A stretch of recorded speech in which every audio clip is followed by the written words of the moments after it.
tengo que aceptar aquí. Bueno, bueno, nada, primero que nada agradecerles que hayan ingresado a esta actividad. Hoy vamos a hacer la presentación de epitafios para Lacan que escribimos con José Asandri y con Guillermo Jiménez, que hizo las ilustraciones, y bastante más también, porque bueno, después lo vamos conversando, creo que no sé si Roberto va a decir algo de eso por lo que estuvimos charlando, pero bueno, la idea es que Guillermo es de algún modo un autor más desde otro lugar. Y bueno, Emanuel Beco también ayudó con el diseño en general, bueno, en fin. Y la idea es presentar este libro en edición Justín porque en realidad es un libro que surge acá, a partir de una iniciativa de José, un trabajo de José, un artículo de José, presentado en edición Justín y surge acá la idea de producir estos epitafios. Em, Creo que vos te acordás mejor, José, cómo fue a partir de no sé si fue a partir de un lapsus o de algo así, ¿no? Ah, un lapsus de Alicia Goncalves, creo, ¿sí? Que en lugar de un epígrafe consideró que era un epitafio. Ahí fue que se Ujú. surgió la idea que nos miramos por vía digital con Fernando e inventamos esto. Es verdad. Ahí de vuelta me parece que ahí se compartió la pantalla. Ah, no, ahí salió, ahí está. Pues, Ujú, ujú. Bueno, la idea es que van a presentar, bueno, como invitado Jesús Martínez Malo y de la casa, bueno, aunque Jesús también es de la casa porque siempre nos acompaña, pero Elena y Roberto. No sé qué orden quieren darse, si ya hablaron algo de eso o No, habíamos pensado que comenzara Jesús porque es nuestro invitado. perfecto. Así que bueno, y después la idea es que hablen cada quien un tiempo prudencial, no sé, 30 minutos, una cosa así, y después abrimos la conversación.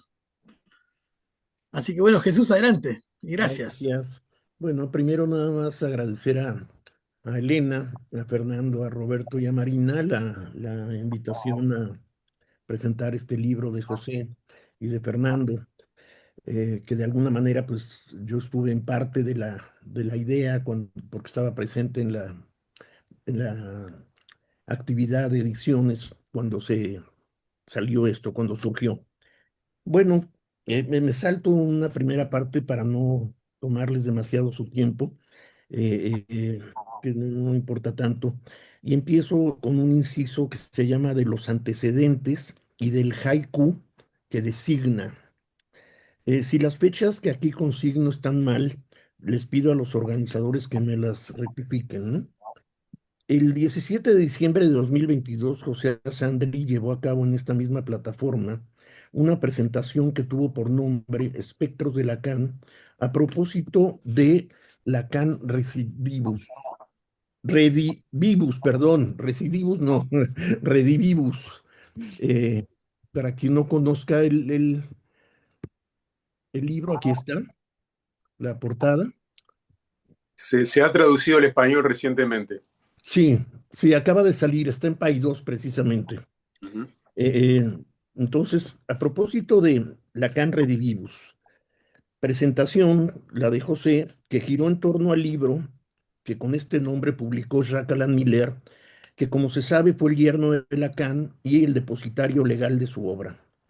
El libro se publicó en septiembre de 2021 para celebrar, entre comillas, y no conmemorar, SIC, los 40 años de la muerte de Lacan, ocurrida el 9 de septiembre del 81. Libro que, por cierto, acaba de publicarlo en nuestra lengua, ¿Quién sino Paidós? Es un libro de formato muy grande que tiene 480 páginas, que en palabras del editor, cito, no es agiografía, sino relato de lo que él, Lacan, fue para sus más cercanos, el padre, el abuelo, el suegro, el amigo, el amante, así como para sus analizantes y para algunos que tuvieron la oportunidad de cruzarse en su camino. Me llama la atención en el título el adjetivo que en nuestra lengua es redivivo o rediviva, que quiere decir no solo resucitado, sino aparecido. Entonces es un Lacan que, cual Lázaro, es resucitado, pero en este caso no por Jesús, sino por una especie de redentor que ha querido ser Miller para la transmisión o en la transmisión de lo dicho y o lo escrito por Lacan. Pero también redivivo quiere decir aparecido, y nuevamente deberíamos agradecer la gentileza de quien fuera su yerno, quien con su poder hizo aparecer a un muerto vivo. Se tratará de un zombi, un Lacanstein, en clara alusión a Frankenstein, hecho con trozos y fragmentos de su vida. Otra cosa que me llama la atención es la necesidad que tuvo el yerno de cuidarse de señalarnos que este pesado volumen no es una conmemoración, o sea, recordar solemnemente a alguien, en especial en un acto, sino que es una celebración, o sea, la realización de un acto festivo por algo que lo merece. ¿Se elogia, pues, al hombre llamado Jacques-Marie Lacan o se elogia algo que es lo que él nos transmitió? Me incluyo en esa transmisión, de receptor de esa transmisión. Elogio este último, que sería el mejor trabajando que no leyendo, que pues no es lo mismo, los textos de Lacan. Abre el libro un haiku más que revelador, escrito por el gran Kobayashi Isa, poeta japonés que vivió de 1763 a 1827 y que es célebre y famoso por la creación de sus espléndidos haikus, que como ustedes saben son brevísimos poemas de tan solo 3 versos, en los que utilizando solamente el recurso de 17 sílabas, 5 en el primer verso, 7 en el segundo y 5 en el tercero, el poeta escribe un bello poema en el que cabe una vida entera o hasta el mundo entero, al decir de otro poeta, Octavio Paz. En el haiku utilizado por Miller, este, perdón, que corte aquí, voy a cambiar la foto y no tengo idea. Ya. Eh, en el haiku utilizado por Miller, este hace hablar a Lacan, encomendándole a él, a su yerno, una altísima misión, y que para que no haya duda alguna, ser el guardián de su tumba. Dice así la versión en francés usada por quien editó el libro, la pueden leer en la pantalla, que nuestra lengua podríamos traducir así: cuando esté muerto, sed guardián de mi tumba, saltamontes. Buscando la traducción de Sauterelle, o como se pronuncia eso, es saltamontes o chapulino langosta. Yo preferí saltamontes porque si ponemos saltamontes cumplimos con las 17 sílabas de rigor del haiku en esta traducción. Miller, entonces, haciendo hablar a un muerto, se autoasignó el papel o la función de ser el guardián, cual saltamontes de Isa, de la tumba de Lacan. Evidentemente no se trata del sepulcro donde reposan sus restos, se trata de la herencia de Lacan, de sus objetos, cuadros, libros, cuadernos, libretas, notas, cartas y textos, para administrarlos como se le diera la gana, incluso vendiéndolos al mejor postor en una subasta pública a mano alzada. 3. De los epitafios publicados. Usando este haiku de Isa, el saltamontes Miller se convierte en feroz guardián de un muerto y de sus cosas. Este haiku dio pie para que el día de la presentación de José lo leyéramos, tradujéramos, lo comentáramos en algunas de las versiones en nuestra lengua y lo discutiéramos a propósito de la inclusión que Miller hizo de él como epígrafe del Redivivus, y así hacerse aparecer desde la primera página, posicionándose por mandato de Lacan en su guardián cuando aquel hubiese muerto.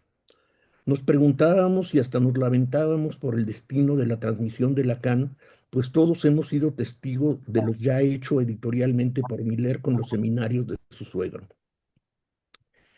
Fue así que en esta misma actividad de Ediciones Justin nació la idea en José y Fernando de hacer otra actividad que versara sobre los eventuales o posibles epitafios para Lacan o sobre Lacan, lo cual se propuso de la manera que ya conocemos, haciendo participar a quien así lo quisiera. Se solicitó a quien estuviera dispuesto a hacerlo que escribiera uno o algunos epitafios firmados o anónimos, con seudónimo o heterónimo, y que fueran enviados a Fernando para que al azar se eligieran a 5 que serían leídos y comentados en una futura reunión convocada por esta plataforma. El conjunto de los epitafios recibidos se reuniría y se publicaría en un libro que es el que hoy tenemos en nuestras manos, mismo que apareció en septiembre. mismo que apareció, eh, eh, eh, perdón, ya me perdí, mismo que apareció en septiembre del año pasado en Uruguay, país de nacimiento y de la práctica de Fernando y José.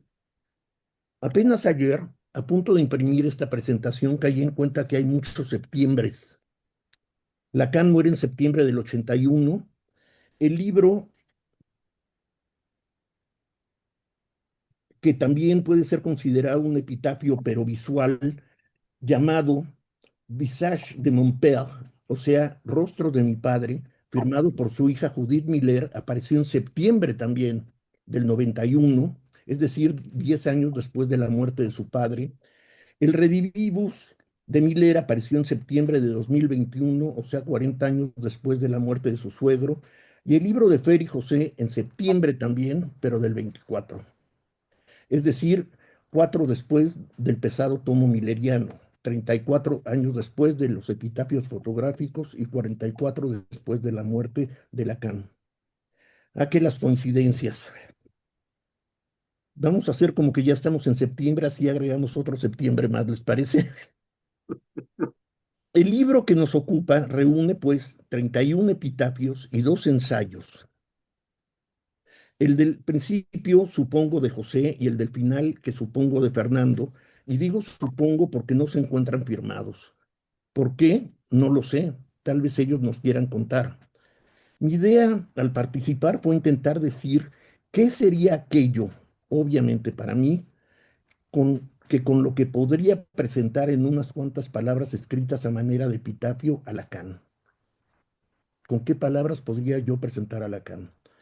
Algo que desde mi punto de vista lo recordaría más y por supuesto pensé cuál sería el aporte paradigmático en sus elaboraciones, en su práctica y en la transmisión del psicoanálisis. Obviamente, insisto, para mí el nudo borromeano y el objeto A. Por supuesto desconozco lo que fue este divertimento teórico antisolemne para los otros 18 participantes. Hay, me parece, de chile, dulce y manteca, como decimos en México. Es decir, hay de todo o de casi todo, más bien. Hay escritos que se pretenden muy densos y profundos, otros muy formales, así como otros satíricos y otros más elegíacos o agiográficos.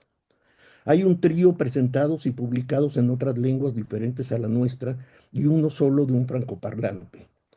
Hay unos cuyas ilustraciones son más grandes que otras, otros muy legibles y unos de difícil lectura para mí, que hizo necesario en mi caso una lupa, además de los lentes, pero legibles, todos a fin de cuentas. 4. De los textos inicial y final del libro. Los ensayos, completamente diferentes entre sí, me gustaron cada uno a su manera. Muy largo sería enumerar todo aquello que me interesó y gustó. Mejor que cada quien los lea y saque sus propias conclusiones. En pocas palabras, diré más bien lo que me capturó y me hizo reflexionar y que dejaré como preguntas para que los autores nos hagan el favor de contestarlas si así les place. Pero antes de preguntarles, diré que en ambos se cuestiona, se pone en el banquillo a Jacques Alain Miller y a su, entre comillas, celebración, siempre ocupando el lugar de férreo guardián respecto a lo publicado, y a aquellos a quienes publicó él muy discrecionalmente en el grueso y pesado volumen del Lacan Recidivus. También ejerció su función de guardián, así como en la selección de personajes que gracias a la buena voluntad político discrecional del legatario pudieron asistir solo con una especie de RSVP, Reservé s'il vous plaît, o sea, con su amable autorización, a las exequias de su difunto suegro, en las cuales los grandes autores fueron los grandes ausentes, autores dije, pero bueno, sí, está bien, los grandes autores y ausentes fueron los psicoanalistas, salvo unos cuantos muy cercanos, no a Lacan, como Safwan, Leclerc, los Manonini o Aubry, sino cercanos al mismísimo Saltamontes Guardián y que fueron por él convocados. Estos elegidos tuvieron el privilegio de contemplar el féretro y tal vez el cuerpo muerto del, entre comillas, maestro, como alguien que en los epitafios que nos convocan lo nombró. Alguien nombró a Lacan maestro. querido maestro incluso. Estos privilegiados, por haber visto lo que vieron, pudieron estar en duelo por haber visto a este muerto que no era cualquiera. Los grandes ausentes en la muerte de Lacan fueron la inmensa mayoría de los que sí estuvieron presentes en su vida y a quienes él dedicó buena parte de su vida como su analista de control, como el transmisor del producto de su práctica, subrayo, tal como él mismo Lacan lo dijo en el seminario sobre la herejía, RSI, el 22 de enero del 75. Cito a Lacan. Todo lo que transmitió salió, perdón, esto no, todavía no es la cita de Lacan, todo lo que transmitió salió, todo emergió, todo vino de su práctica. Dijo ese día, ahora sí cito, nada de lo que les digo viene de otra parte que de esa práctica. Termina la cita. Aún así, los psicoanalistas estuvieron ausentes en las exequias de este psicoanalista.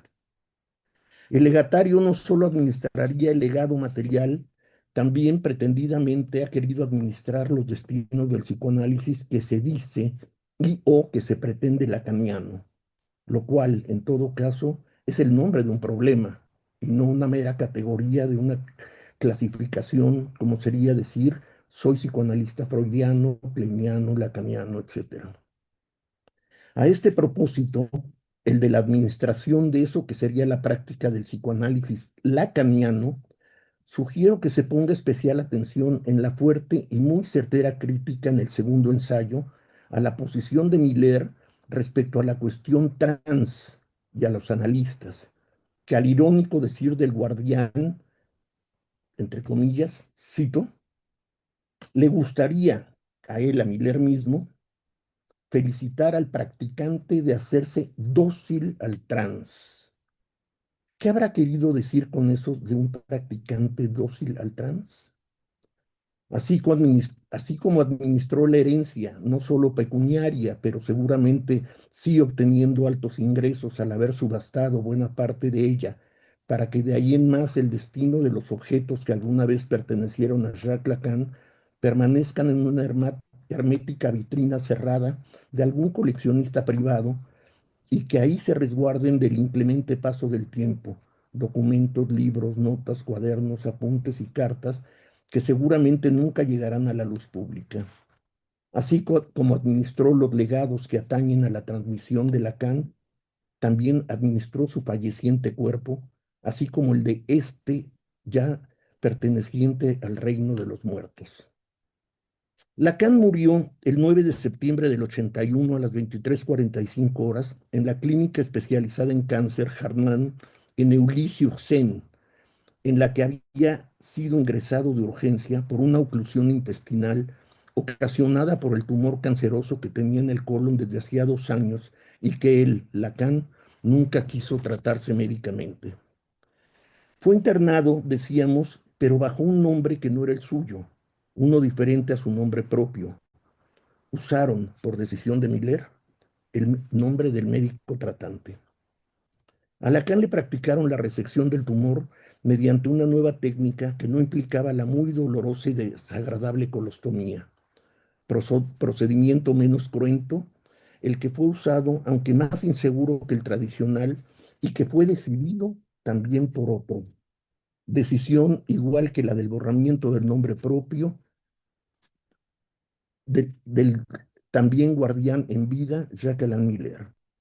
Lacan evolucionaba bien, nos dice Rubinesco, y de pronto en un momento dado las suturas de la cirugía que le habían practicado días antes se reventaron, produciendo una peritonitis aguda y una septicemia que le provocaba dolores terribles, por lo que el médico administró morfina en cantidades suficientes para tener una muerte indolora.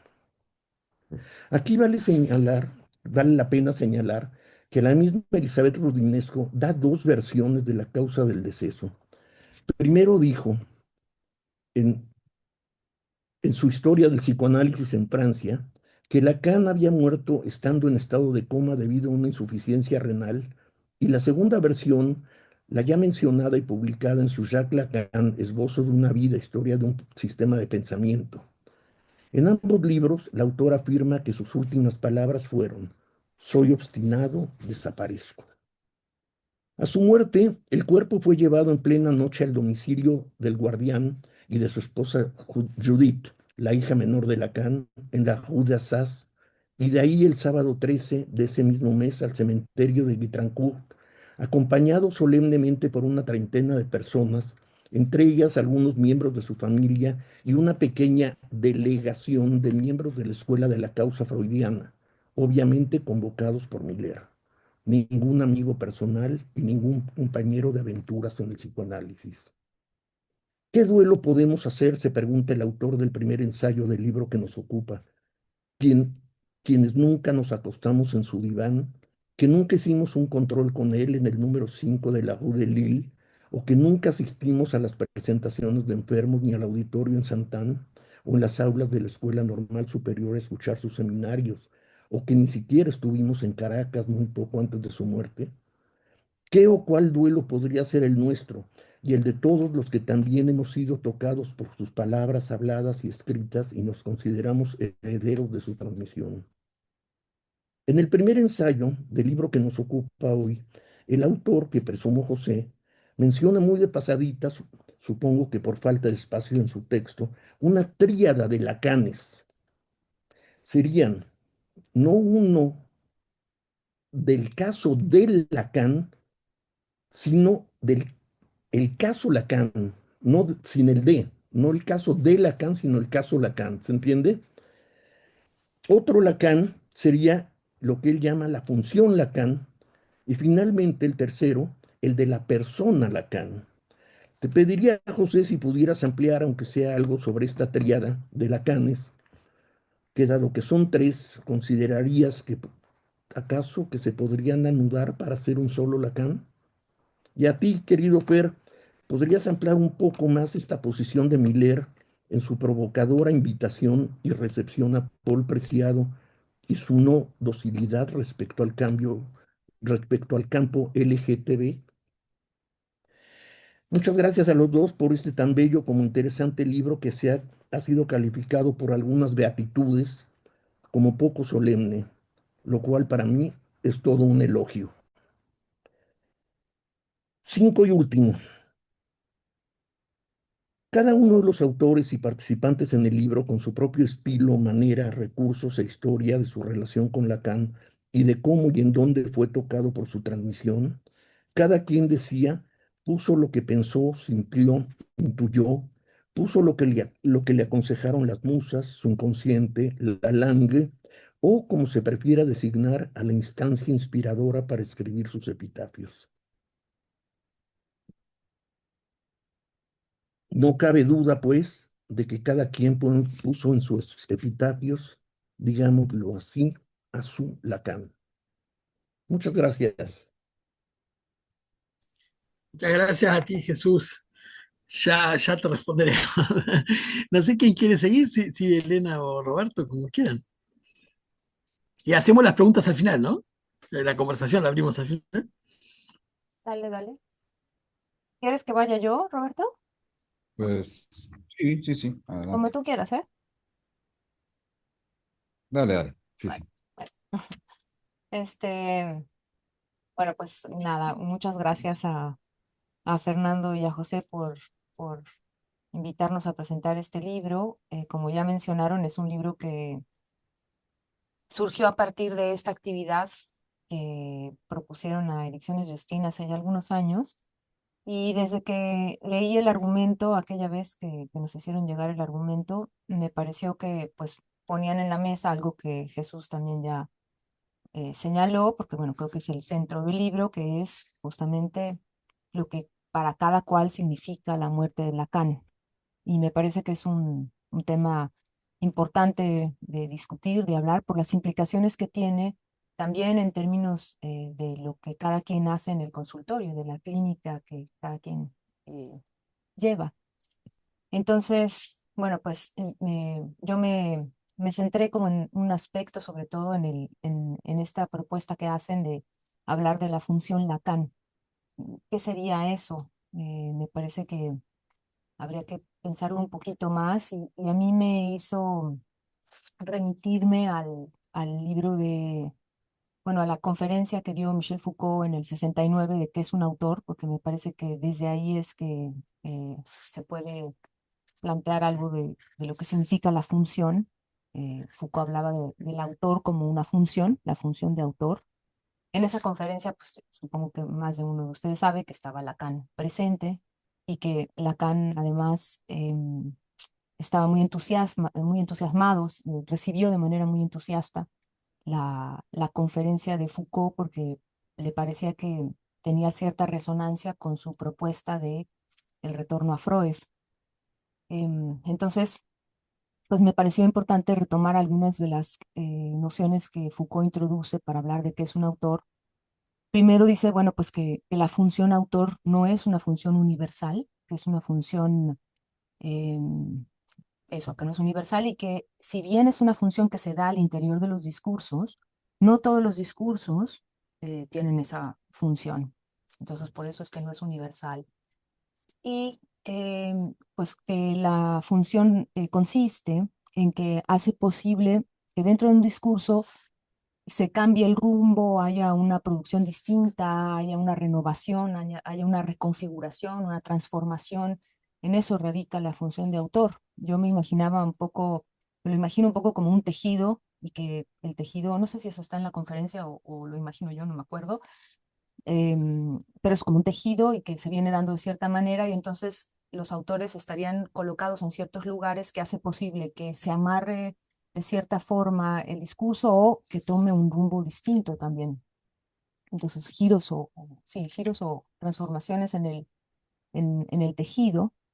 Y en ese sentido, pues la función de autor tiene como esos dos componentes. También lo señala Foucault, ¿no? Es decir, que está el componente más abstracto o más formal, si quieren, de la función de autor, y luego el componente también material de la función de autor, que es la persona. En el caso de Foucault sí lo ubica en personas. Bueno, es todo un tema eso del autor, porque pues, en la antigüedad, por ejemplo, los autores no estaban representados o no se referían a personas como tales, ¿no? Hay textos como la Biblia o como, no sé, Hermes Trismegistos, por ejemplo, ¿no? Que es un autor, pero que en realidad no es una persona, sino una serie de personas, una comunidad que escribe.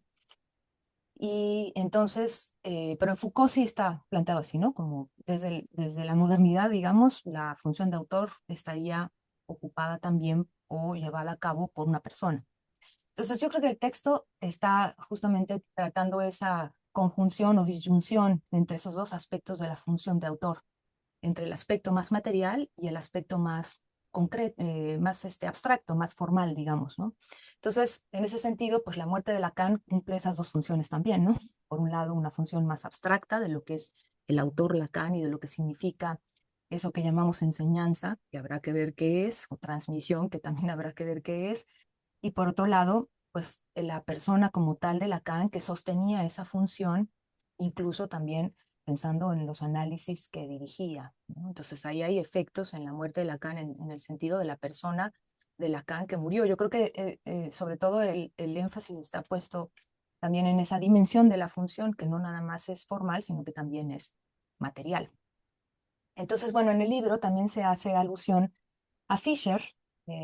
Hablan de Fisher, que era un filósofo inglés, que en el 17 me parece, o 16, falleció, y que falleció además de manera muy intempestiva, no nadie se lo esperaba, fue muy doloroso para todos los alumnos. Era un profesor de filosofía, era filósofo, era alguien muy importante en el campo de la filosofía, y hay un libro que se llama Egresos sobre el duelo y que habla pues de cómo recibieron la muerte de Fisher los alumnos de Fisher, y no solamente los alumnos, sino también los seguidores de Fisher, porque yo creo que ahí hay una dimensión distinta. Digamos que lo que quiero hacer es, para que lo podamos platicar al final, eh, plantear también las diferencias entre aquello que llaman función Fisher en el libro de egresos y lo que podríamos llamar función Lacan. ¿Cuál sería esa manera? ¿A qué le llamaríamos función Lacan? Porque como Foucault está hablando de la función de autor, solamente está diciendo, bueno, hay una función y no le está poniendo apellido, ¿no? Pero si ya le ponemos apellido y decimos función Lacan, función Fisher, me pregunto si cada función tiene alguna, digamos, especificidad que lo hace ser la función Lacan o la función Fisher. En el caso de Fisher, por ejemplo, creo que hay algunas diferencias, porque Fisher, como era un filósofo que estaba muy metido, ustedes seguramente lo conocen también, es quien escribió el texto de ontologías, el texto de también sobre lo espeluznante, que es una lectura de Freud interesante, en fin, ¿no? Realismo capitalista, y que está eh, muy metido en la forma, en una forma de pensarnos y también de trazar una salida en el contexto de este mundo neoliberal tan voraz que nos está llevando pues a situaciones extremas. Entonces, la función Fisher creo que tiene ciertas peculiaridades, porque Fisher escribía, sobre todo estaba experimentando mucho con los medios de comunicación, pues con el internet y con los blogs y demás. Tenía un blog que se llamaba K-Punk, que después fue publicado en Caja Negra, los escritos de ese blog. Y entonces decía que cuando él escribía era tomado por entidades no humanas y que decía que era como un mediador de la señal luminal, por ejemplo, decían, ¿no? Entonces que él no era él el que estaba hablando, y esa era la razón por la cual era tan prolífico, porque eso era una característica de los textos o del blog de Mark Fisher, es que era una cantidad de publicaciones que todo el mundo le decía: ¿de dónde sacas energía para publicar? Y él decía: es que yo no soy el que publico, sino que soy un mediador de otras entidades. Y tiene también entonces un público, una comunidad a la que se dirige, que es una comunidad cibernética. Entonces también hay algunas diferencias que valdría la pena pensar sobre ese tipo de función, porque creo que entonces la función Fisher tiene una serie de cosas un poco distintas. Además hay que señalar que Kohn, que es el que compila este libro que se llama Egresos, está muy influenciado por autores franceses, sobre todo por Bataille y también por Blanchot. Hay varias alusiones al texto de Bataille de la experiencia interior, y también a la forma en cómo Blanchot está pensando la comunidad. Eh, Hay una parte que me pareció muy bonita del libro de Kohn, que dice que en Blanchot se puede encontrar una manera de pensar la comunidad en relación a la muerte del prójimo, dice, ¿no? O sea, porque solamente la muerte del prójimo es la experiencia, es la única forma de la muerte que me concierne, dice Blanchot, porque eso es lo único que me puede poner fuera de mí, y es la única separación que puede abrirme en su imposibilidad a lo abierto en una comunidad. Bueno, pues eso me llevó también a pensar sobre la segunda muerte, que también está tratada en el texto, en los dos ensayos del libro. Y bueno, bueno, y me llevó a revisar la ética del psicoanálisis, bueno, el libro, el seminario de la ética, perdón, de Lacan, donde habla de la segunda muerte. Y creo que ahí hay todo también un asunto bien interesante por pensar, porque creo que en el caso de Lacan, ahí se puede ver muy bien que está pensando la función de lo bello cuando lee Antígona. Creo que ese es como el centro de Lacan en ese momento, y que lo va a llevar, por supuesto, a plantear el deseo, como el deseo de nada.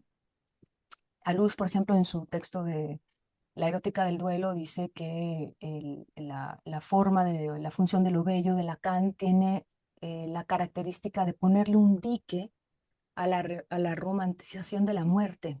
En este caso, por supuesto, podemos hablar entonces también, sí, o sea, podríamos leer la función Lacan en relación con la función de lo bello que el mismo Lacan plantea, y no romantizar la muerte de Lacan. Creo que la función Lacan, en todo caso, pondría un dique a la romantización de la muerte de Lacan. Porque, bueno, Lacan entonces ahí se centra en la función de lo bello como ese momento específico entre la vida y la muerte, eh, que es muy bonito en cómo lo está situando en Antígona, sí, en Antígona.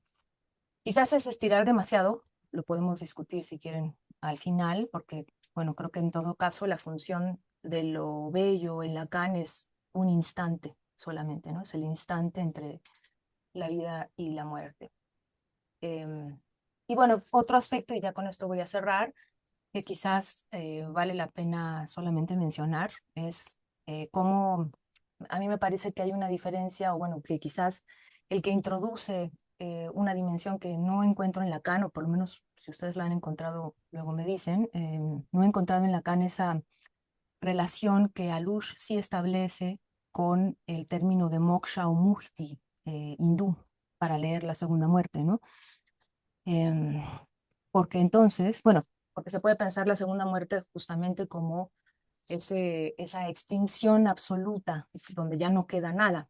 Ah, por cierto, que algo que no dije, que me parece muy bonito del libro, además de las ilustraciones de Guillermo Jiménez, que le dan vida a los epitafios a los que se refirió Jesús, es también la foto que incluyeron en el libro, que acá está.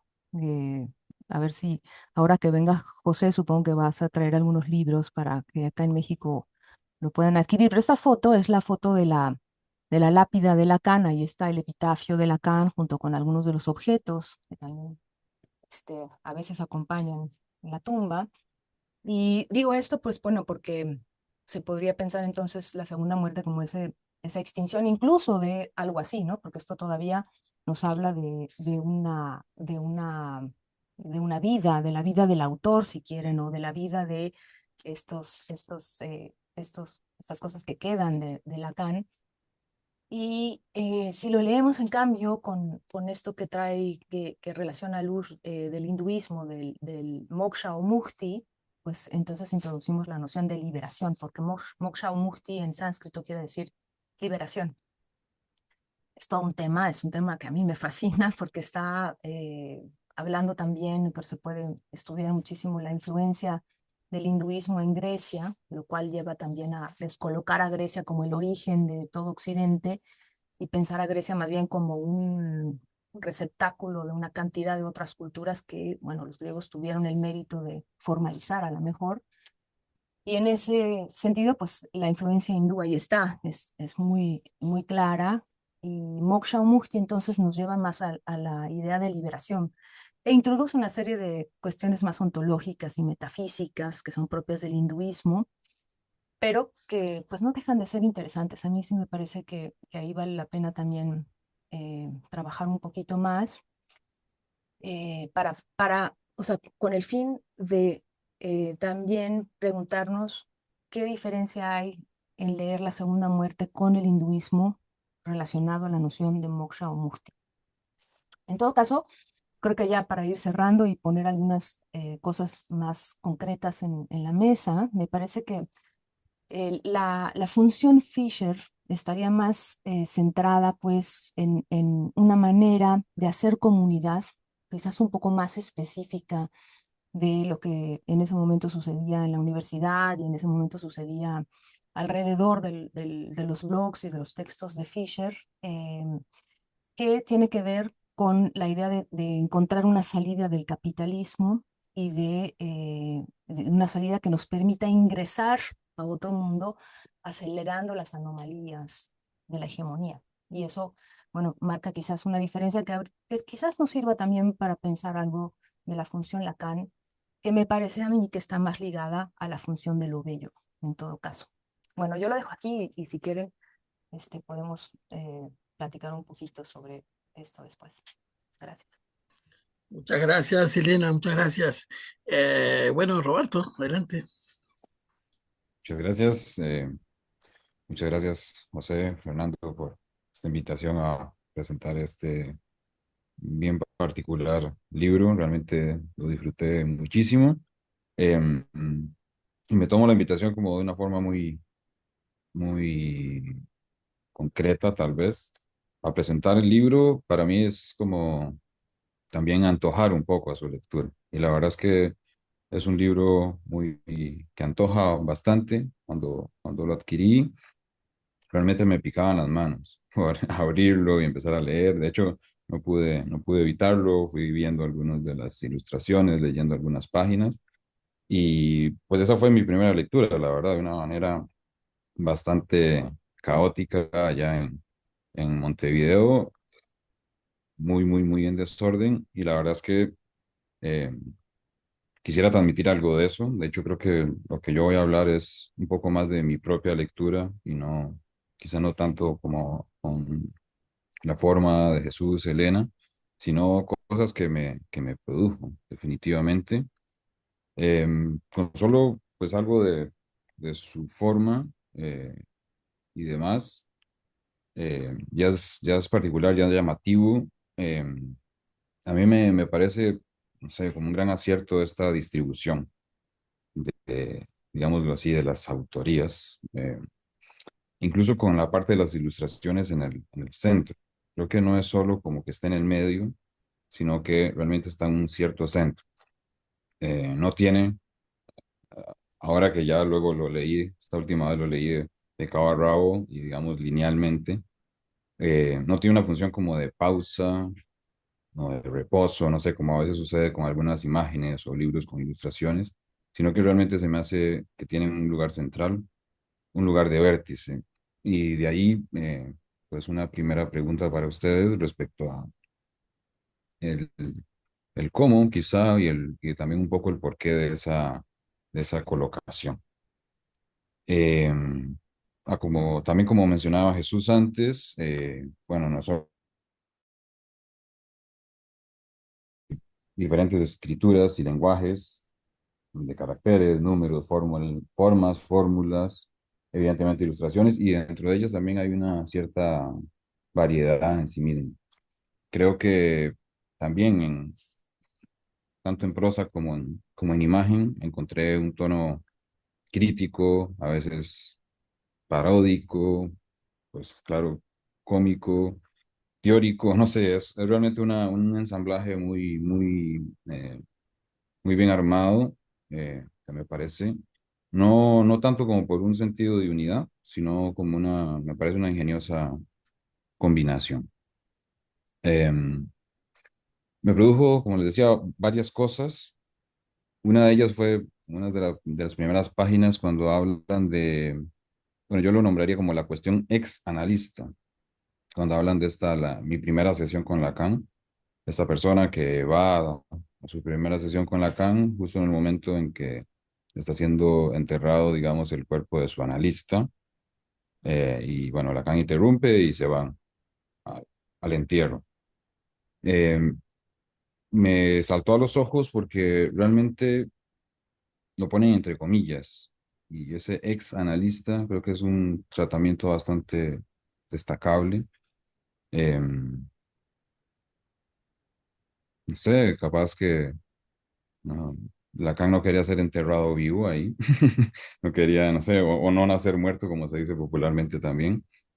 No sé, creo que una puntuación ahí, una puntuación analítica en esta parte como de esa, no sé, si es muerte llamarlo así, biológica, en la que no se había terminado todavía de enterrar esa persona, esa función, no sé muy bien cómo podría nombrarlo, pero mm, hay como un momento casi como crepuscular, me parece, luego de la muerte biológica, en el que está la puesta del sol y todavía no es de noche. Me dio como esa imagen y bueno, Lacan creo que algo puntúa por ahí. Y esto me hizo recordar una cierta situación que no se da en el crepúsculo, sino más bien en un cierto amanecer, eh, que fue déjeme ver bien la fecha, el 30 de noviembre del 2022. eh, Ese día se tenía prevista la inauguración de la retrospectiva del escultor, es un artista plástico, Federico Silva, en México, en el Palacio de Bellas Artes. Y bueno, por cercanía a algunas de las personas que ahí trabajan, era ese día en la noche y ese día en la madrugada se da la noticia de que muere Federico Silva a sus 99 años, justo a las puertas, digamos, a la víspera de esta retrospectiva en el Palacio de Bellas Artes. Y bueno, fue una noticia evidentemente sorpresiva y con muchas, muchas otras cosas. Cuando nos dieron la noticia, yo lo decía como un poco como a manera de ocurrencia o chiste a, a las personas que estaban ahí. Y bueno, esto es México, tal vez Federico sí vaya, capaz que va a ser inauguración y funeral al mismo tiempo. Y sí, y así fue, estuvo de cuerpo presente.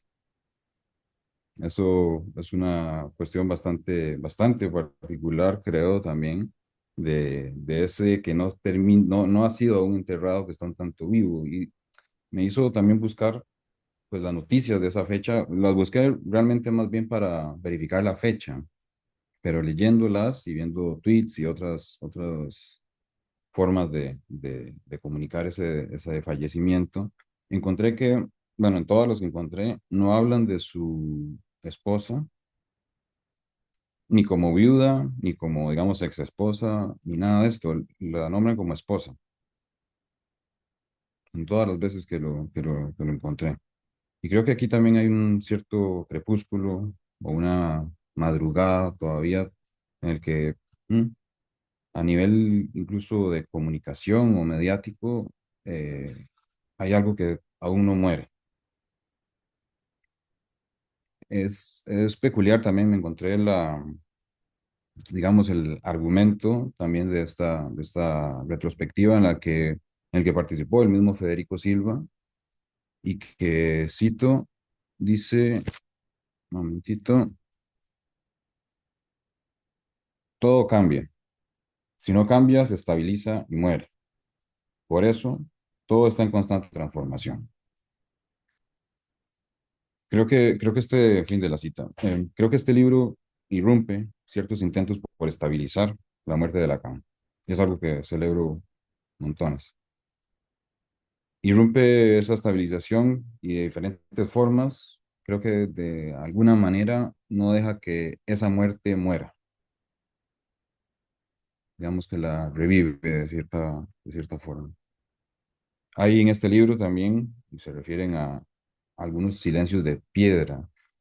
Mm, Hay bastante de la lápida, y bueno, me hizo recordar a Federico Silva, escultor, aunque no trabajó tanto con este material necesariamente, o su retrospectiva no estaba centrada en eso, pero hay varios, y uno de ellos es este silencio que Lacan pues quiebra respecto a un enmudecimiento de piedra, creo que es la frase que usan, de un velo escultórico, que es el de la Pietà, cuando a propósito de la muerte de su amigo Merleau-Ponty.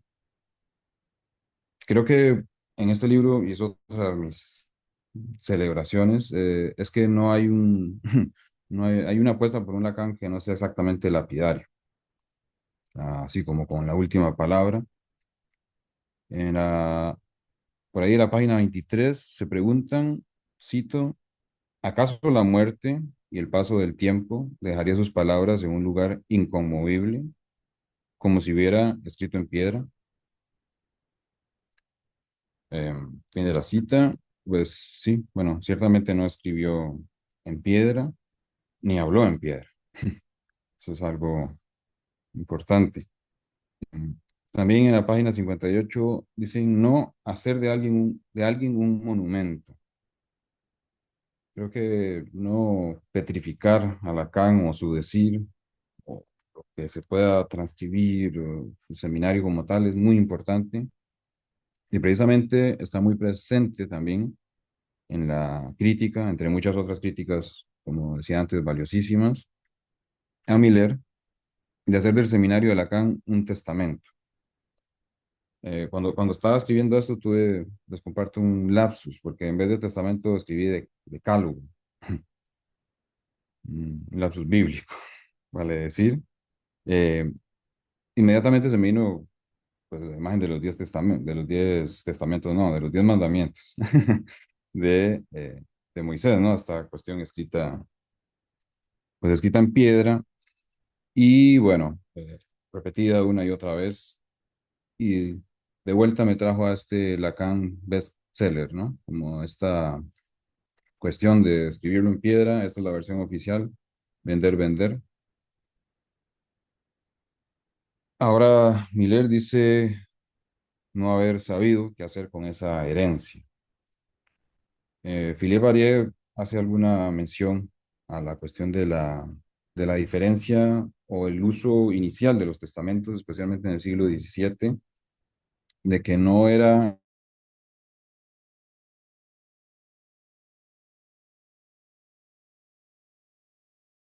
signos y convicciones que esa persona tuvo en vida.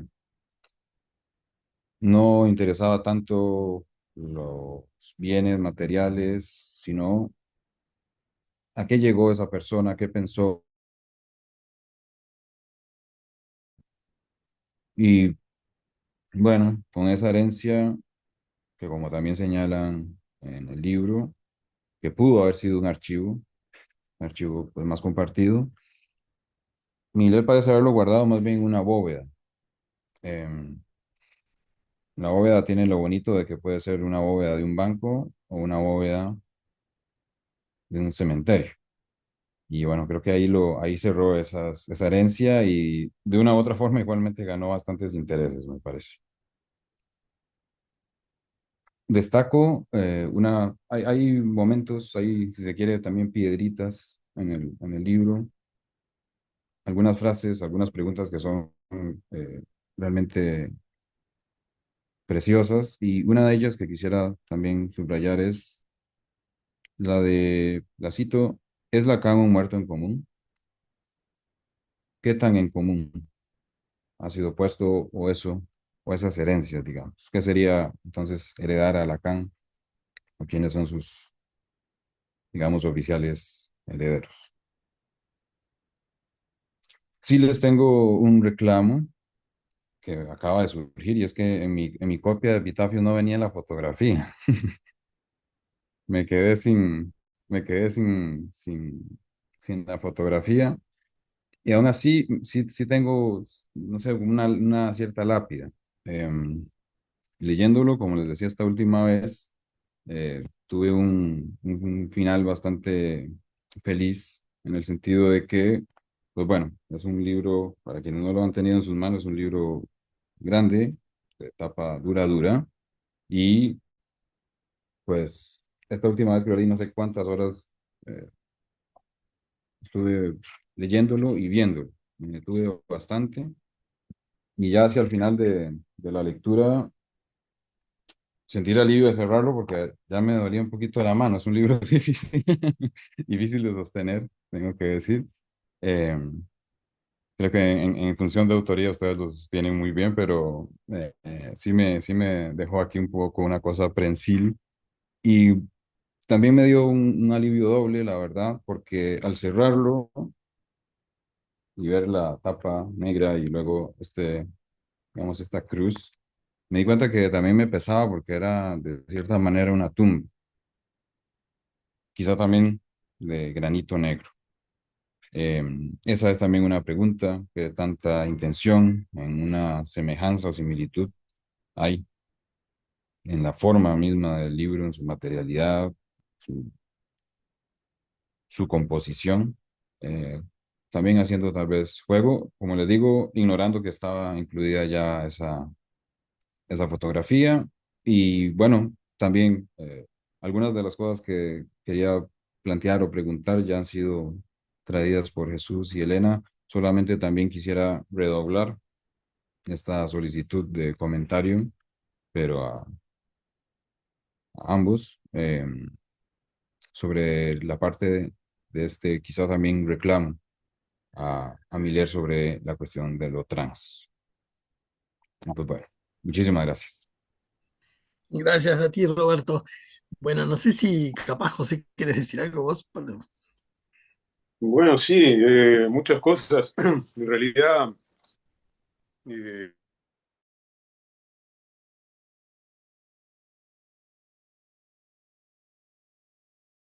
trabajo de edición Justín, y además de Fernando y yo y Guillermo, también, bueno, Ibeco, que fue el que hizo el diseño último de trabajo, también trabajó Maxi Diez, que sobre todo como lector fue importante. Mm. Eh, ¿Qué decir? Me- Porque bueno, uno escribe cosas y en definitiva tampoco sabe muy bien cuánto dice, qué dice, además de lo que uno supone que dice. Por empezar, no son dos ensayos. Curioso que, para mí es curioso, ¿va? Que se pueda tomar así. Sí, evidentemente la cuestión gráfica está en el medio porque es el centro, si se quiere, de la cuestión. Eso es, bueno, ¿qué relación tenemos con Lacan? Esa me parece que es una pregunta que me parece que importa y que de algún modo me parece que buscábamos, al menos la intención en mí era de, bueno, a ver, a través de los epitafios, qué tipo de relación se puede traslucir con Lacan, en el sentido, bueno, también complejo de esto, ¿no? De qué sería Lacan, una función, una persona, un caso, en fin, todo eso llevaría mucho tiempo conversarlo. Eh, pero bueno, en las dos partes hay textos de Fernando y textos míos. Y digo que me sorprende porque yo creo que los dos tenemos estilos distintos y yo me doy cuenta claramente qué escribió Fernando y qué escribí yo. Y de algún modo supuse que eso sería más notorio porque además justamente tratamos, la idea fue no uniformizar, justamente porque es un libro colectivo, entre varios. Y en este entre varios vuelvo a insistir que también está esa cuestión bueno, lo que cada uno aportó como epitafio y que en definitiva nosotros decidimos no analizarlo como justamente como esa relación Lacan y que cada uno pudiera sacar consecuencias de eso. Y ese es el centro de la cuestión. La foto, en realidad, era justamente la idea de que estuviera la foto en el libro y que de algún modo cuando alguien la abriera se le cayera. Y se ve que a ti, Roberto, o se cayó o no la pusieron en su momento, pero bueno, iba, digamos, también en el medio. Me parece que había algo que a mucha gente le sorprendió y es la cuestión irónica y a veces bastante gruesa con Lacan y que de algún modo está recuperando la forma en que hablaba Jesús, algo de humor había en eso, ¿no? En lo que él decía. Una de las cosas que me parece, además de esta cuestión de la relación que se tiene con Lacan y que de algún modo se manifiesta a través de los epitafios, el otro tema, digamos, central del libro es la cuestión del archivo Lacan. Yo decía en una presentación que hubo hace relativamente poco tiempo aquí en Montevideo, que bueno, cuando alguien muere, un asunto que es clave es qué hacer con las cosas de un muerto. Eso va desde la ropa, los zapatos, hasta, bueno, cuando hay una obra, un recorrido que es importante, qué hacer con sus apuntes, con sus libros, porque hay gente que anota cosas en los libros, por ejemplo, qué hacer con todo eso.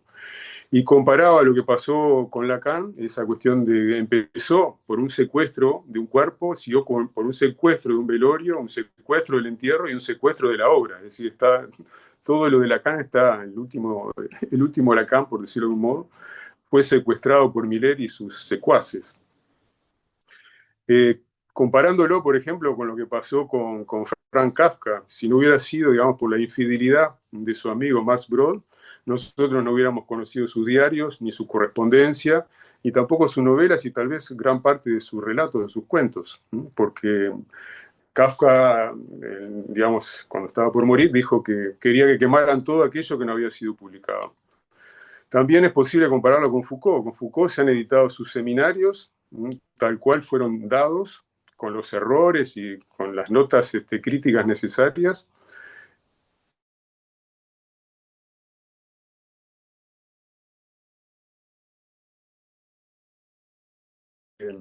Que él hubiera publicado antes. Ahora incluso se va a publicar en francés un texto de Foucault sobre los hermafroditas, que Foucault había decidido, digamos, no publicar nada de eso. Entonces está el tema del archivo. Y justamente en Lacan Redivivus aparece publicado un texto que me parece muy importante, que es la puesta en cuestión del analista, que es un texto que Lacan escribe al momento de ser excluido de la IPA. Yo entiendo que hubiera sido distinta nuestra lectura, digamos, de Lacan si hubiéramos tenido ese texto 40 años antes, o incluso antes, ¿no? Pero bueno, por lo menos 40 años antes. Bueno, no sé, Fernando, si tú quieres decir algo, yo tengo un montón de cosas para decir, pero de pronto podemos ir conversando, no sé. ¿Estás ahí, Fernando? Sí, estoy acá, estoy acá. Mm. Sí, bueno, nada, primero agradecerles de vuelta a los tres presentadores, que me parece súper interesante el sesgo que cada quien no se evitó, que eso me parece fundamental, por lo menos en psicoanálisis, no evitarse la propia implicación subjetiva en lo que uno dice o escribe, ¿no? Y no pretender una lectura total o yo qué sé qué cosa de nada. Em, alguna cosita respecto Jesús me preguntaba específicamente lo de la cuestión dócil a lo trans de Jacques Miller. Bueno, ese texto en realidad lo incorporamos ya bastante conversado que íbamos a incluir y nos pareció interesante porque bueno, hay algo de la docilidad que también se juega, y de la docilidad y de la dominación y de una relación de poder, que se juega muy fuertemente en Miller, pero no solo, ¿no? En Dócil a lo trans, Miller, parodia de algún modo,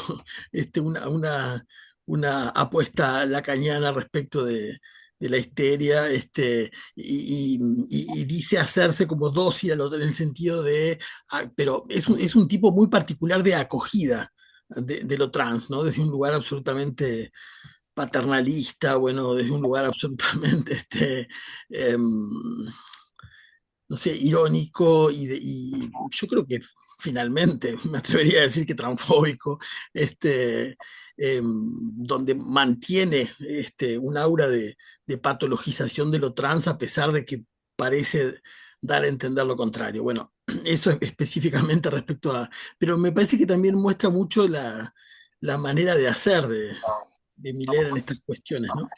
Después lo de la función Lacan que decía Elena, que para mí es una cosa, sí, central. Bueno, de hecho estoy planeando ahí un libro que se va a llamar Función Lacan justamente, así que este, a nosotros nos gustó el modo en que Matt Colcum propone esta idea de la función Fisher, que si quieren se las leo. Dice, la función Fisher entonces sería el efecto de una comunidad formada por las intensidades disueltas de una experiencia compartida que sin embargo no podía compartirse.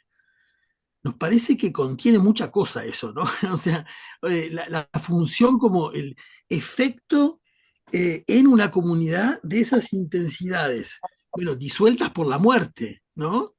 De algo compartido que sin embargo no puede compartirse. Entonces, eso, y que produce comunidad. Entonces eso nos llevó a preguntarnos, no fuimos por el lado más tradicional de Foucault, de la función, pero me parece que es otra lectura a cruzar también súper interesante. También cuando Elena lo planteaba, pensaba también la cuestión analista misma, como la cuestión analista en el sentido de más de una función, como más de una función y no tan pegada a la persona del analista, ¿no?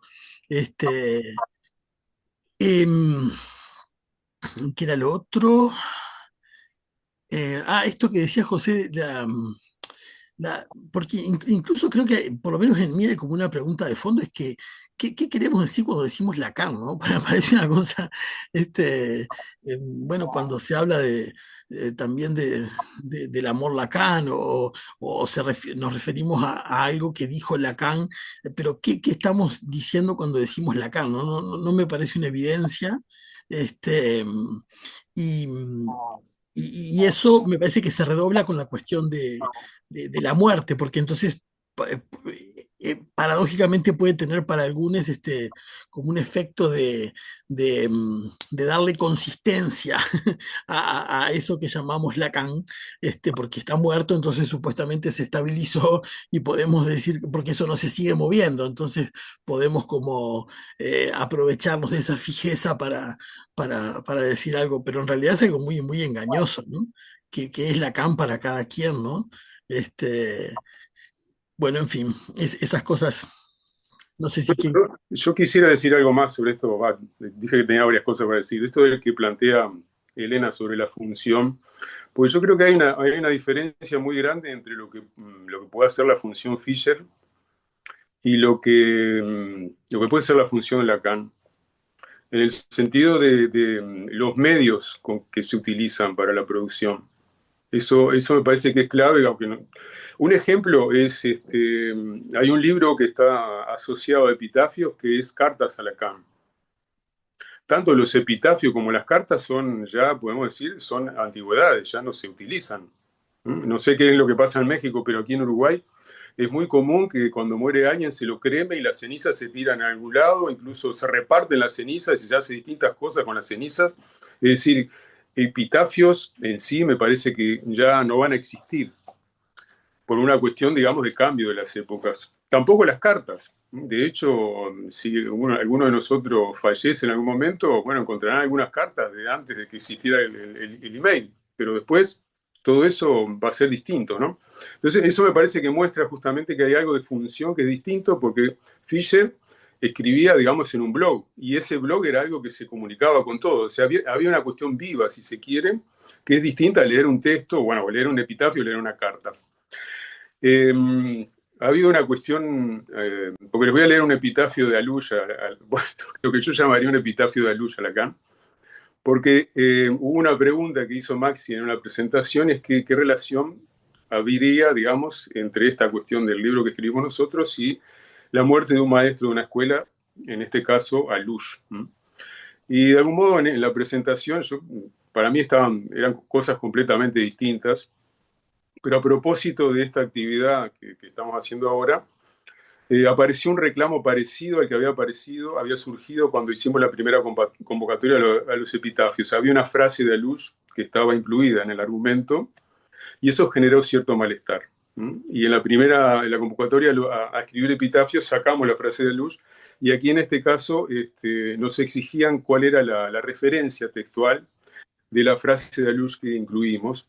Y yo busqué el texto, porque me acordaban cuál era, pero me encontré que además de eso que está citado en el argumento, hay dice Alush, en lo que a mí respecta, leí en un epigrama de Marcial dirigido a un tal Prisco, cómo mi relación con Lacan se fue transformando con el tiempo.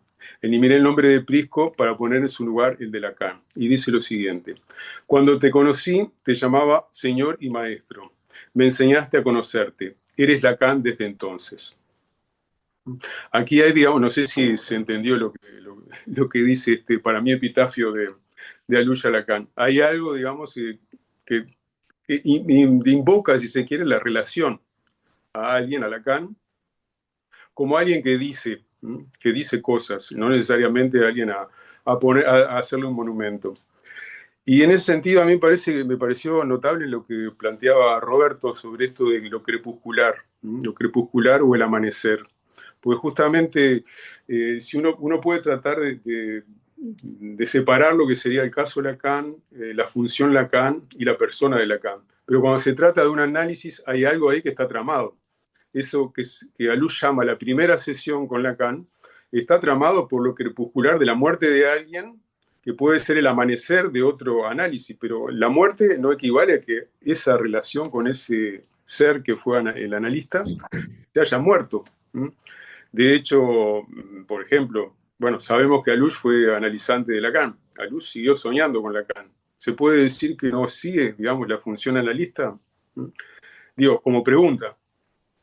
De todas maneras, cuando muere alguien, no necesariamente porque el cuerpo físico desaparezca, quiere decir que esa persona no tenga consistencia, presencia o importancia para los que tienen alguna relación con él.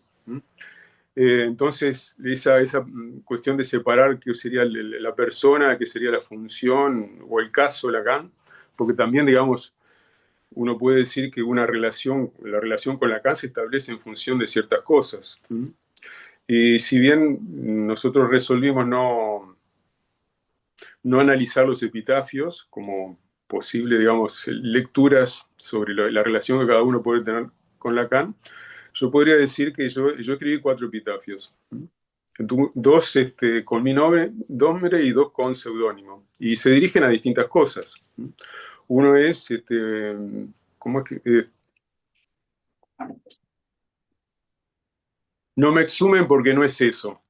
De algún modo esto apunta a que, bueno, que no hay una esencia más allá de eso que dijo, es imponerle algo, que tiene relación con ese otro que dice Lacan aquí yace como en el bridge, como en el análisis, haciendo el muerto. Porque aquí hay otra cuestión que a mí me parece que importa, ¿no? La segunda muerte, en lo que está escrito en este libro, está más vinculado a lo que Alux trabaja en Contra la Eternidad. Es decir, esa cuestión de la muerte como la segunda muerte, que es una cuestión que en principio Lacan la saca del cristianismo, pero probablemente, como decía Elena, tenga relación con el hinduismo, es la desaparición absoluta de alguien, de los rastros de alguien que pase por la Tierra. Digamos, Lacan está muy lejos de eso, a no ser que, bueno, que haya una hecatombe, ¿no? Pero después hay otros dos epitafios, uno que es con la firma de Stéphane Mallarmé, que dice: en esta oscura grieta duerme el irracional poeta que escribió solo un poema. En el sentido de que como no tenemos un archivo Lacan, ¿cómo saber si Lacan escribió solo un poema? Ese poema que se ha analizado, que es Hiatus Irrationalis. ¿Cómo saber, digamos, si él no tenía justamente una cuestión, una relación poética con la lengua? Que evidentemente la tenía, pero que bueno, que llevara a la práctica además de escribir más poemas. Y el último no lo voy a leer porque está con la firma ¿cómo es? De Edgar Lee Master, que Edgar Lee Master es alguien que escribe un pueblo en función de los epitafios que hay en el cementerio. Y digamos, ese epitafio más bien tiene que ver con esto, que bueno, que también es un muerto cualquiera. Hay un punto donde cada uno que muere es un muerto común y corriente que forma parte de un pueblo, que está enterrado en un lugar y que es uno cualquiera. De algún modo tiene que ver con esta frase que yo leía, digamos, tomada como lo de Lacan, ¿no?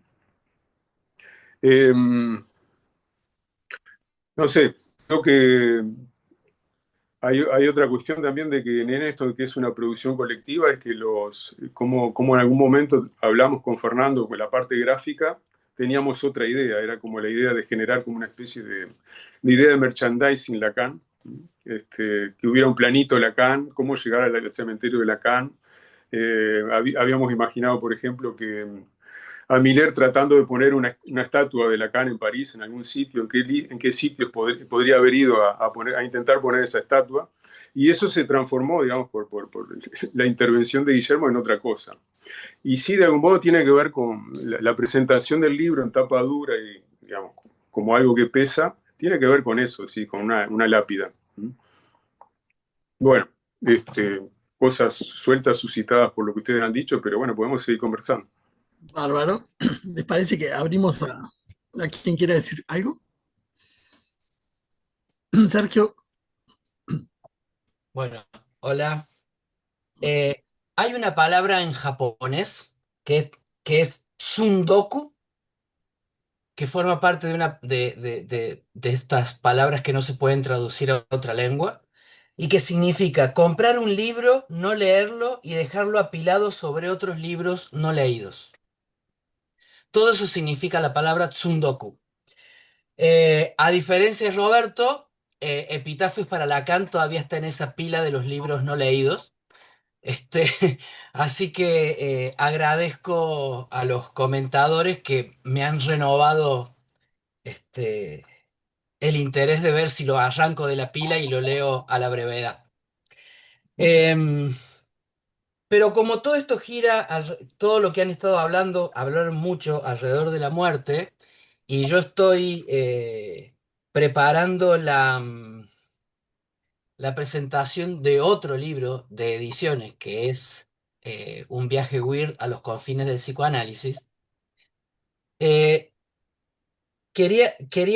porque para mí también la segunda muerte tenía que ver con eso del ya que no quede rastro, ¿no? De alguien. Y me acordaba de algo que había dicho Lacan respecto a Sócrates, que gracias al silogismo de Aristóteles, Sócrates era inmortal, ¿no? O sea, porque ya no se pudo morir más. Y entonces me encontré con un fragmentito de un cuento de Cortázar que se llama Una flor amarilla, que dice lo siguiente, y ahora les voy a explicar por qué lo leo y en qué tiene que ver. Dice, todos inmortales, viejo, fíjese, nadie había podido comprobarlo y me toca a mí en un 95, que es una línea de colectivo. Un pequeño error en el mecanismo, un pliegue del tiempo, un avatar simultáneo en vez de consecutivo. Luke hubiera tenido que nacer después de mi muerte, y en cambio, y sigue el cuento. Me, este cuento es viejísimo, está en el libro Final de Juego, o sea, es fines de los 50, principios de los 60. Y el otro día estaba escuchando que se puede programar con empresas, porque vieron que pasan cosas muy raras ahora con Facebook y todo eso, y es que de pronto cuando cumple años alguien que ya murió, nos sigue apareciendo, ¿no? Hoy es el cumpleaños de... O en la lista de amigos, de pronto, ¿no? Tenés 5 amigos en común y entre los cuales aparece un muerto, ¿no? Es decir, como que hay, sigue cosas. Bueno, lo que escuchaba el otro día era que hay empresas que incluso pueden programar para que un muerto le mande saludos de cumpleaños a sus seres queridos todos los años después de muerto, ¿no? O sea, todos inmortales, viejo, diría Cortázar allá por los años 60, ¿no? O sea, como que la tecnología hasta nos estaría privando de esta segunda muerte, ¿no? Eh, No, no, con no. lo cual, con lo cual, con lo cual, también ahí habría una no necesariedad, digamos, o una caída de la cuestión de los epitafios. Si, si sigo vivo mandando mensajitos desde el más allá, es como no estar muerto, ¿no? Pero además tiene, a mi juicio, tiene una función, tiene un efecto horroroso eso, ¿no? De estar recibiendo saludos de cumpleaños desde el más allá. Es algo muy, muy, muy loco. Y digo, en verdad, como todo dio vueltas alrededor de esta cuestión de la muerte y de la segunda muerte, ¿no? Me vino esto que escuché, ayer lo escuché, ayer o anteayer, que me pareció así como horroroso, ¿no? De que alguien pueda decidir seguir vivo, ¿no? De alguna manera, desde la muerte a través de Internet. Me pareció una cosa horrorosa y que de alguna manera es esto, lo conecto con lo que están diciendo de lo que hace Miller con su suegro, ¿no? De mantenerlo vivo a toda costa. Eso. Gracias, Sergio. Está Jesús, está Elena, está Roberto. Y creo que José quería decir algo también. Sí, pero encuentro la mano. Bueno, Jesús. gracias, Fer. Quisiera compartir pantalla otra vez. ¿Se puede? Sí, sí, sí, puedes hacerlo, hazlo. Pero no me sale el letrerito de que quiero compartir. A ver, Sí, tienes que poner el mouse abajo y ahí te va a salir. Ahí ya. estás. Ajá. ¿Se ve ahora? Sí. Bueno, voy a ser muy breve. Nada más comentar algo que dijo José, que enumeró la serie de secuestros que Miller había hecho del cuerpo de Lacan, de la muerte de Lacan, del destino de su obra, de su enseñanza, etcétera. Pero también habría que agregar un secuestro anterior a todos estos que comentas, José, porque también lo secuestró en vida, ¿no? También lo secuestró en vida, en el sentido de que, pues, incluso con autorización un poco de Lacan, porque en vida de Lacan salieron algunos de los seminarios editados por Miller, ¿no? Y esas versiones que conocemos bastante aberrantes, ¿no? Pero también los últimos meses de la vida de Lacan, Lacan ya no vivía en donde dormía, en donde pasaba cada noche, sino que estaba en casa de Miller. Estaba en casa de Miller, y de ahí fue llevado al hospital y de ahí fue llevado a casa de Miller nuevamente el cadáver, ¿no? Es decir, ahí estaba, el secuestro ocurre desde meses antes de su muerte, ¿no? por un lado. Por otro lado, me llamó mucho la atención esta frase que comentó Roberto, que dijo Roberto, que Miller había dicho que no sabía qué hacer con la herencia. Y yo creo que la herencia le resultó tan pesada que la tuvo que vender, ¿no? Que la tuvo que vender. Bueno, esto es nada más, eso era el comentario nada más sobre el secuestro y la venta del dinero, además de que la venta del dinero, valga el lapsus, la venta de la herencia por el dinero que recibió, ¿no? Ujú. Eh, eh, Esto es porque como no está la foto, como Elena enseñó la foto, pero y Roberto no la tiene, esta foto es para Roberto que no tiene la foto, ¿no? Gracias, qué detallazo. Bueno, también hay otras cosas que son como una especie de lápidas también, de epitafios. La placa que está afuera del consultorio de Lacan, ¿no? De lo que era el consultorio de Lacan, en donde se lee las fechas del nacimiento y la muerte y dice, practicó aquí el psicoanálisis de 1941 hasta su muerte. Y bueno, para el que no lo sepa, también ya hay una calle llamada Jacques Lacan en el 13º distrito de París. Y en esa, no sé por qué no me sale en la pantalla eso, lo estoy tratando de poner, tengo ahí las fotos, pero no me salen de la calle La Rue Jacques Lacan en el 13º arrondissement, como dicen los franceses, y dice psicoanalista y la fecha de su nacimiento y de su muerte. Es una calle muy apacible para el que quisiera ir a vivir ahí porque es peatonal. Ujú. Entonces no hay tanto escándalo ni ruido. Eso era lo que quería comentar nada más. A ver si puedo sacar la foto, pero no me parece. Bueno, ya Gracias, esto. Jesús. Y hay una esquina Lacan Dolto. Sí, ¿Ah, sí, sí? en el mismo barrio está Dolto, son vecinos ahí en la calle, sí, son vecinos Dolto y Lacan, Sí, sí. sí, sí, está la esquina, está ahí el cruce ahí. Elena, Sí, un poco sobre la función Fisher y función Lacan, o sea, sí, mi punto era ese, José, que hay una gran diferencia que es los medios, justamente, o sea, Fisher escribía y experimentaba, no solo él, sino todo el CCRU con la idea de los efectos y las formas de escribir, etcétera, y la comunidad que se genera. Entonces también creo que no solamente son los medios, sino la comunidad.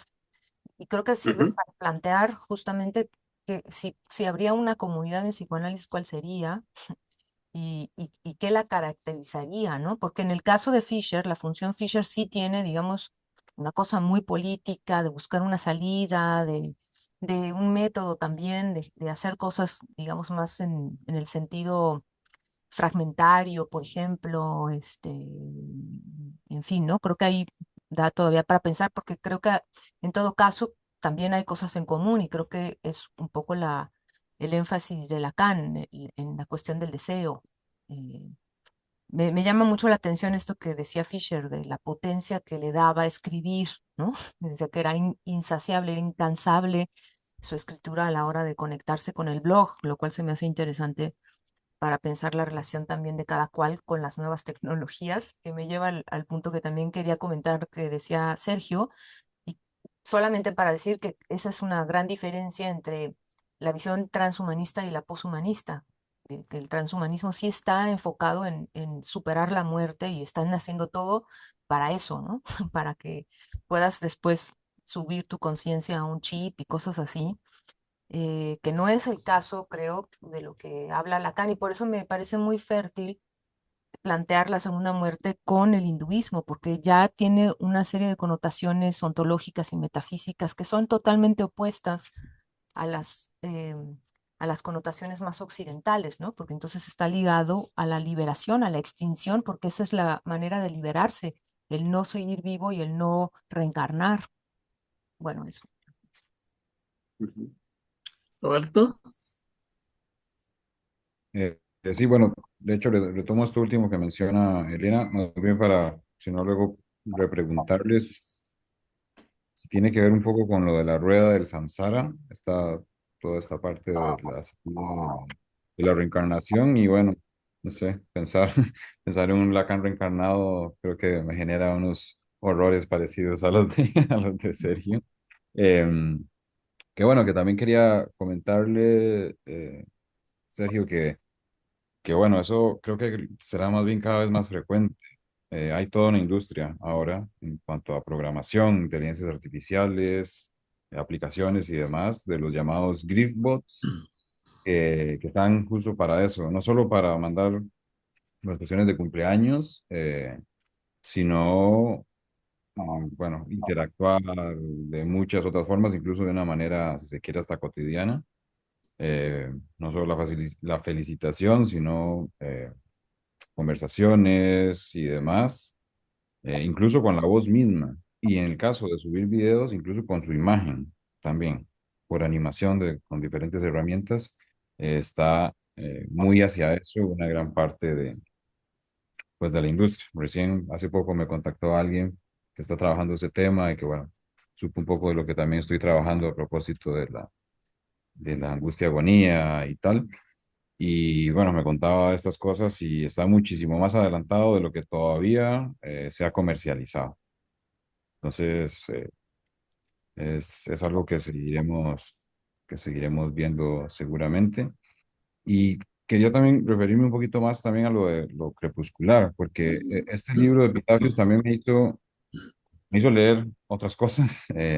Y uno de los otros textos presentes y a propósito de la historia de mi primera sesión con Lacan, o relato, es el de El entierro prematuro, de Edgar Allan Poe.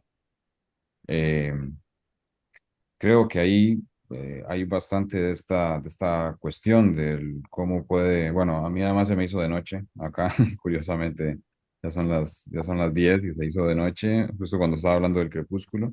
Creo que hay diferentes formas en que eso puede ir llegando. em, Quizá tenga que ver con esta cuestión de la función analista que no cesa necesariamente con esa, digamos, muerte biológica. Em, no sé, creo que podría haber algo por ahí. Y, y bueno, realmente este relato, para quienes no lo conocen, también les invito muchísimo a buscarlo. Se consigue muy fácilmente en PDF en Internet. Es una persona que a mi manera de ver, justo se enterró en vida, que por el miedo a ser enterrado vivo dejó de dejó de vivir prácticamente. Mm. Creo que hay un prematuro, incluso, que da una imagen pues bastante curiosa de lo que es pues dejar de vivir también en plenas facultades fisiológicas. Yo, respecto a esto de la segunda muerte, yo creo que hay que abordarlo, habría que abordarlo, bueno, eso dependerá también de cada uno, pero como que tiene dos lados el asunto. Uno es, bueno, alguien que quiere perpetuar la memoria de alguien, que alguien no desaparezca. Bueno, un nombre de una calle es una forma de hacer que alguien siga Ujú, existiendo para Claro. otros.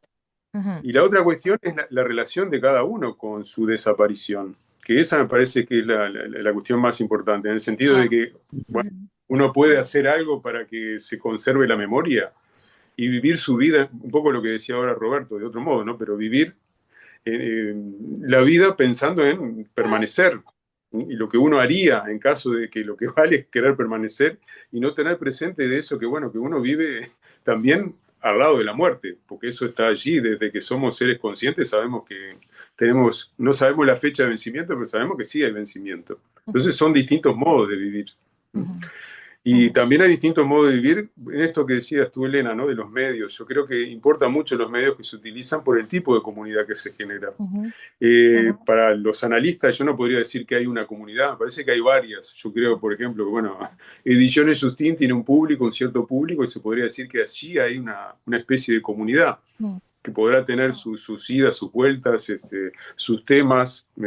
A mí particularmente me parece que siempre hay una apuesta como, bueno, a generar otros espacios, espacios nuevos, ¿no? ujú, Hay otra forma de relación con Lacan, es que es conservar conservar lo que supuestamente está escrito. Entonces, en relación a esa función autor, que en este caso sería Lacan, yo creo que puede haber distintos tipos de comunidad, distintos modos de relación. De algún modo uno podría decir que Miller quiere perpetuar, no sé por qué, perpetuar esa idea o esa imagen de Lacan. También, bueno, de pronto la IPA en algún momento pretendió perpetuar lo que era Freud, pero si vemos, depende de qué entendamos por psicoanálisis también, ¿no? Porque para mí me parece que el psicoanálisis tiene que renovar en función de, bueno, ahora hay nuevos medios de comunicación. ¿Cómo eso se integra a una práctica, un ejercicio analítico? Yo creo que esas son cosas que tenemos que pensar, pues seguramente lo modifica, no es lo mismo. Sí, estoy de acuerdo. Sabes, yo me acordaba de una entrevista, creo que es de Bolaño, donde dice que todos sus amigos escritores están muy ocupados con querer perpetuar su nombre al escribir novelas, ¿no? Como una forma de no morir, y que a él le parecía ridículo Claro. porque al final eso creían, pero que, o sea, dentro de 100 años, 200 años, nadie se va a acordar de ellos, o sea, seguramente va a llegar un punto en donde eso también va a desaparecer, el mundo va a desaparecer, se va a transformar, entonces, como que ese punto me parece bien, bien importante y creo que todo va dirigido hacia el otro lado, ¿no? Como a querer a toda costa, evitar, Exactamente. ¿no? Evitar la muerte simbólica, digamos, ¿no? Algo que yo a veces he preguntado, ¿alguien sabe quién fue el primer premio Nobel de literatura? Nadie sabe. Nosotros podemos recordar algo. De hecho, en su momento habrá sido alguien muy famoso y muy reconocido, pero bueno, ya está, eso ya pasó. No sé si en 1920, 30, no me acuerdo en qué año es el primer premio Nobel. No, quiero que 15. Está en Google, está en Google. Bueno, O sea que tampoco, bueno, es un ahí, obstáculo la segunda muerte. Sí, pero seguro. no es en la memoria de la gente, es algo que está así depositado. Está disponible, está disponible. Está disponible, uno puede ir a buscarlo, pero bueno, hay cosas que además justamente Google nos genera la posibilidad de esa. Antes eso no estaba, ¿no? No, y además hoy pasa mucho que, por ejemplo, pasas por una calle, a mí me pasa, ¿no? Que de repente voy por una calle, tiene un nombre ahí, no sé, o sea, ya todo el mundo sabe el nombre de la calle, pero no sabe quién era. Sí. No tienes ni idea de quién era y todo el mundo, y la pasas por ahí todos los días, ¿no? O sea, París está lleno de placas. La de Lacan no es nada extraña. En cada cuadra de París hay 3 placas, ¿no? Y aquí vivió André Gide y allá Marcel Proust y así, ¿no? Pero vuelvo a insistir en eso, que una cultura o una ciudad o lo que fuera puede querer que permanezcan esos nombres porque es como una tradición. Y lo otro es lo que cada uno tiene como relación a esa desaparición total, radical, ¿no? Si ya van a, Crudo. si ya van a terminar esto, quisiera contarles una anécdota muy entre simpática, graciosa y un poco tremenda. No sé si ustedes saben quién es Keith Richards. Sí. El guitarrista de los Rolling Stones, naturalmente, ¿no? El tipo más longevo que hay, que va a morir el mundo y él va a seguir vivo. Entonces, así dicen que reencarna cada tanto, ¿no? Él se jacta de haber inhalado las cenizas de su padre, como si fuera cocaína. Porque a su padre lo incineraron, cuando él muere el padre, lo incineran, y él tiene las cenizas de su padre en la casa, en un caserón que tiene en Inglaterra, en una casa de campo, y hasta que un día decide ya tirar esas cenizas y echarlas al campo, a la tierra, y va con sus hijas a la colina cercana, junto a un árbol, a tirar las cenizas, y viene el viento y le lleva las cenizas a la cara. Y entonces él dice, yo soy el único ser humano que ha esnifeado a su padre. pero por eso es porque es Esnifeó un como junkie. si Ay, fuera sí. cocaína las cenizas del padre. Y lo cuenta muy contento, Keith Richards, eso, ¿no? Pues mira, Es Jesús, un- yo tengo una réplica de su anillo, justo. Mira, mira, sí, sí, sí. Ahí Estaba el otro Elga día. quería decir algo, me parece. No sé si levantó la mano, pero a ver, Elga. Sí, perdón, es que como no me sale la camarita, aparezco una NN acá atrás, pero estoy acá atrás escuchando. No, es que me hizo acordar, sí, Me hizo acordar esto que decía José y también algo que decía Roberto y lo que estaba diciendo Jesús. Digo, como pensar también cuál es la relación con ese otro que murió, esa segunda muerte, ¿no? Me hacía acordar mucho porque creo que es muy representativa y no tiene nada de graciosa, sino que es bastante espeluznante. Ese libro que escribió Orhan Pamuk que se llama Museo de la Inocencia, que además hizo un museo que es homónimo, ¿no? Donde entonces, en realidad no sé si lo leyeron, No, pero él tiene una relación con una mujer, bueno, se enamora de esa mujer se muere, pero no sin antes él haya recolectado muchos objetos, desde el cigarrillo que fumó a la bombacha que se sacó, bueno, no sé, objetos que tocó, ¿no? Una tacita que dejó su marca de labios y entonces construye un museo. Y a ese museo en realidad es como la relación de momificación y embalsamamiento que tiene con esa amada después de que se muere, como que la mata coagulándola, como en una existencia inframundo, que sería como todo lo contrario, por ejemplo, a lo que hace Macedonio en el Museo de la Novela de la Eterna, donde él dice, mato la muerte, ¿no? La mata a ella coagulándola, sino que la hace vivir en otra ontología, en un mundo de la inexistencia, y sigue como teniendo una existencia que es para todos, no propiedad exclusiva de ese que la coagula. Bueno, eso nomás, porque es como un ejemplo muy paradigmático de las maneras para hacer cuando alguien muere. sí, sí. Como una taxidermia, una cosa espantosa. Mm, Ujú, ¿Por ahí así estaba es. Sergio? ujú, No, el que el otro día me contaron, hablando de la muerte de Mark Fisher, que parece que creo que él murió un viernes ujú, y él daba los seminarios el día lunes ujú, y Mm, como él ya había adelantado el programa, el día lunes a la hora del seminario fueron todos los sí. alumnos ujú, y decidieron que el seminario tenía que seguir ujú, y nada, no sé, por un lado me pareció como una anécdota muy linda, ¿no? Por un lado me pareció como algo muy lindo.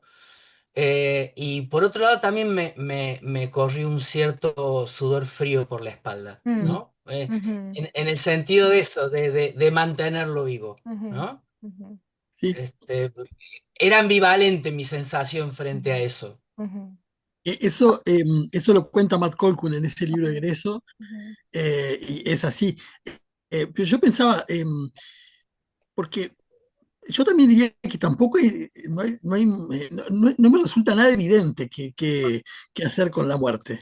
Es decir, porque si no me parece que es como, bueno, Alush habló, retomó lo de Lacan de la segunda muerte y parece como que es eso lo que tenemos, hacia dónde tenemos que encaminarnos. Y yo no tengo muy claro. Me parece que, por ejemplo, hay el libro de Vincent Desprez, A la salud de los muertos, muestra justamente que es bastante más compleja la relación que tenemos con los muertos y las muertas. Ella dice, tenemos una relación viva con los muertos y las muertas.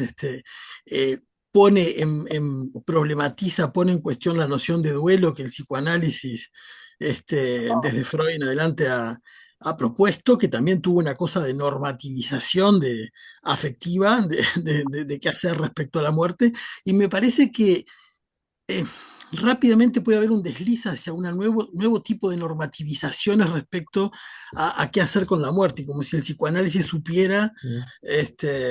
bueno, ahora parece que va por el lado de la segunda muerte. Yo no quiero ni la primera, les aviso, así que se ve que me debe faltar análisis. Pero, no sé, me parece que es algo a seguir pensando justamente y no a considerar como resuelto, ¿Cómo, sea lo que cómo, sea que haya dicho. cómo sería, Fernando, esto normativizar la relación a la muerte con la segunda muerte? No, no, no. Y me parece que quienes se afilian inmediatamente a esa apuesta de la segunda muerte, eso conlleva la idea de que hay algo a hacer que es como una especie de, no sé, de asentir a esa segunda muerte, de apostar a eso.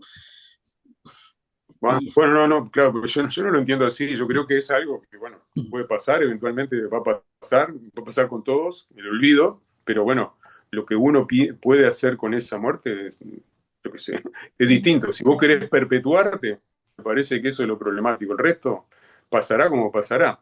Y evidentemente, pero, como vos pero, decís, pero ahí mismo ya está la idea, que no hay que querer perpetuarse. Y yo no tengo, no sé, cada quien querrá lo que quiera, ¿no?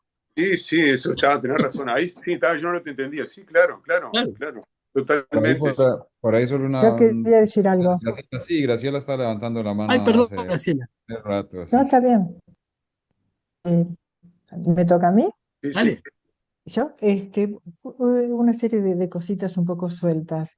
Respecto a la función Lacan, yo recordaba que, y seguramente ustedes también, que en los cuatro conceptos fundamentales, en el seminario de los cuatro conceptos, hay un capítulo que se llama presencia del analista, ¿no? Entre uno de los conceptos que Lacan quiere como establecer en ese capítulo, sobre todo referido a la transferencia, es el capítulo en el cual se ocupa del concepto de transferencia. Y allí, cuando habla de la presencia del analista, lo relaciona justamente con la función analista, Ujú, ¿no? Y lo que yo recuerdo es que esta función analista la ubica como más allá, estamos con el más allá, ¿no? Pero en un sentido matemático sería como más allá de lo que es el deseo del analista, o en el sentido de un deseo subjetivo, de un deseo como si uno dijera una dirección de la cura que se pudiera jugar, ¿no? En algún analista respecto a analizante, que no se trataría de eso, de ese deseo, sino de una función que va más allá del deseo del analista. Y que por supuesto lo relaciona con la apertura y el cierre del inconsciente, con lo que está definiendo ahí como transferencia, que es el momento en el cual en el cierre del inconsciente, ¿no? De que los significantes cesan, aparece justamente el pensamiento del analista, la presencia del analista. ujú, ujú. Entonces, me preguntaba si era como en esa dirección que habían pensado y habían planteado la función Lacan, si estaba como de este lado de la presencia del analista. Eso por un lado. Esto por supuesto que es en el 64, ¿no? 63-64 que está trabajando ese seminario. Eso por un lado. Por otro lado, por eso digo cositas sueltas. Lo que decía Jesús de septiembre, por ejemplo, que él había como anotado varios acontecimientos en septiembre respecto de la muerte de Lacan. Yo había observado a partir de la fecha de la muerte de Alush que durante el mes de septiembre se ha como constituido una serie de fallecimientos o de la muerte, porque es ¿por qué digo una serie? Porque el 23 de septiembre muere Freud, el 16 de septiembre muere Alush y el 9 de septiembre muere Lacan, lo cual la serie la constituye la diferencia de 7 días en cada una de cada una de esas muertes. Me pareció significativo porque también Freud, tendría que ubicar todavía, no recuerdo bien, me parece que es en una carta a Fliss, habla del número 7 y de la serie que arma el 7. Mm. Mm. Otra cosita que quería comentar, se me fue ahora em, Graciela, cuando bueno, decís significativo, ¿te puedo hacer una pregunta? Cu- sí, cómo no. Cuando decís significativo, ¿qué querés decir? Y que hay allí como que esta serie, bueno, eso, que no puedo decir mucho más, que me hace significancia, porque me hace significancia con lo que doy cuenta de que esto arma una serie, es lo que puedo decir por el momento. Ujú. Digo, el haber armado la serie es lo que hace significancia para mí. Es lo que por el momento puedo decir. Tendría Ok. que ocuparme un poco más, ver esto en Freud, por ejemplo. ¿Voy a decir algo más? Sí, y respecto a la segunda muerte, de la que estaban hablando, yo lo relaciono con algo que me costó mucho a mí entender en Freud, que es el olvido del olvido. A mí me costó mucho entender esa figura del olvido de Freud, la del olvido del olvido. Y yo aproximo esto de la segunda muerte no tanto como, sí, como una orientación, como un ir hacia ahí, sino como esta producción, como este acto. Sería el olvido del olvido. Yo nombraría la segunda muerte como el olvido del olvido. No sé cómo lo ven ustedes. Sí, sí, perfectamente, sí. Respecto a lo que decís de la función y el seminario 11, lo que pasa es que sería como poner, por un lado lo que decía Roberto y por otro lado lo que decía Elena. La función en ambos casos es distinta. La función, Exactamente. digamos, analista en esa cuestión de la primera o última sesión tiene que ver con un analista vivo o con algo que se produjo como función analista para esa persona particular. Y la función, comparado con lo de Fisher, implica, digamos, la generación de una comunidad o de lectura, una comunidad de algo. Eso no necesariamente depende de la presencia real, de la presencia de una persona. Me parece que nosotros justamente tenemos relación a Lacan, pero no por haber tenido una relación de persona a persona. Tenemos relación Sí, sí. con Freud, tenemos relación con textos, con cosas que nos contaron sobre esos textos o de esas historias, y que ahí la función es otra. Sí, sí, Para es mí, verdad. ¿no? Pero yo no Es estoy tan seguro una que no tenga. lástima, Ah, perdón, Roberto. no, solo una lástima que recién se desconectara Camila, porque justo especialista en filosofía, teología, y en Pablo, es quien propone la segunda muerte como concepto. Ajá. Sí, pues bueno, creo que podría ser una buena invitación a tomar ese concepto o tomando Sí. algunos de Sí, sí. como, no sé, como lineamientos, digamos, muy en su raíz, por decirlo así. Vendría interesante, sí. Yo lo Yo- que decía es, yo no estoy tan seguro que no tengamos relación con la persona de Lacan en el sentido de que a mí me parece que imaginarizamos algo como una persona con la que nos relacionamos también cuando leemos, ¿no? Y bueno, por supuesto que es una otra relación a cuando conocemos a la persona, pero no diría que hay una relación a los textos que excluya algún tipo de otra relación a una supuesta persona llamada Lacan. Sí, sí, pero para mí no es lo mismo alguien que pueda tener una presencia en cuerpo que... No digo que sea lo mismo, pero a mí me parece que desde el giro ontológico, justamente con la noción de los otros modos, de los modos de existencia, con Latour y demás, a mí me parece que eso se amplía, que hay otros modos de la presencia. Bueno, justamente con lo de la presencia del analista, ¿no? Hay quienes lo toman justamente desde un lugar más de una suerte como de metafísica de la presencia, cuando alguna gente empezó a atender de manera virtual, llamémosle así, ya solo decirlo es difícil de enunciar eso, ¿no? Pero bueno, hubo gente que se rasgó las vestiduras porque qué pasaba con la presencia del analista, justamente que yo creo que no es eso lo que dice Lacan, justamente es más por la línea de lo que dice Graciela, casi exactamente lo contrario, ¿no? Claro, No, totalmente. Es un Presente. efecto yo- del inconsciente, dice. Es un Exacto. efecto del inconsciente, claro. pero bueno, ahí entramos en algo que sería, bueno, entonces hay transferencia a un texto imaginarizando una persona allí. Bueno, yo creo que eso es más complejo, ¿no? No sé, ¿Sí? no me parece Ah, que sea lo mismo alguien que hace una demanda de análisis a alguien que, bueno, que queda atrapado por un saber, un cierto tipo de saber. Yo creo que hay diferencias, pero bueno, Por podemos... ejemplo, yo empecé a escuchar hablar de Lacan en mi adolescencia porque en donde yo vivía había una persona que supuestamente había ido a los seminarios de Lacan. Entonces, Ujú. yo ahí construí en mí un Lacan ¿no? Con el cual, que además supuestamente se ponía como yo había entendido que se ponía como una capa negra, era como una especie de mago.